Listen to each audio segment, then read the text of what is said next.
The first major country to introduce a CBDC is China.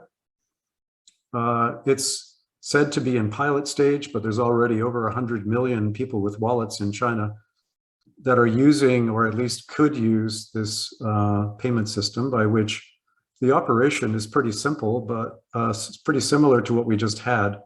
Alice sends a message to her payment service provider, which in most cases will be a bank.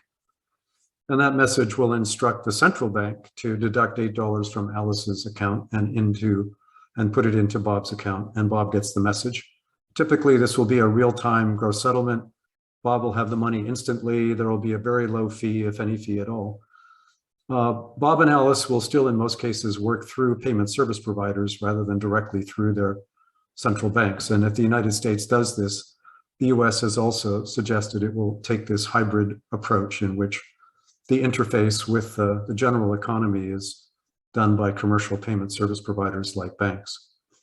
Now, China, is a bit ironic that China is adopting this system because it already has one of the most advanced digital payment retail environments in the world, with Alipay and WeChat Pay covering well over 90% of urban payments, customer to merchant and customer to customer payments in China. There are other reasons that China may be doing this. Some of them are typical, like getting ready for the disappearance of paper money, making sure there's an official substitute for digital payments. But there's also an issue of China wanting to have control over such a critical element of infrastructure and data in its economy. China has a centrally planned economy with a significant amount of control exerted by China's government and the Chinese Communist Party.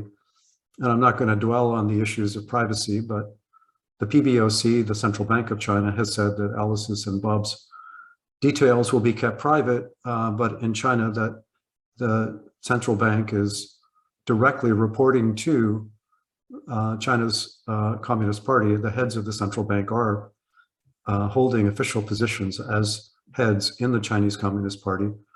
And if the PBOC were directed to provide that information by the government or by its security apparatus, I don't know if the PBOC could simply ignore that directive.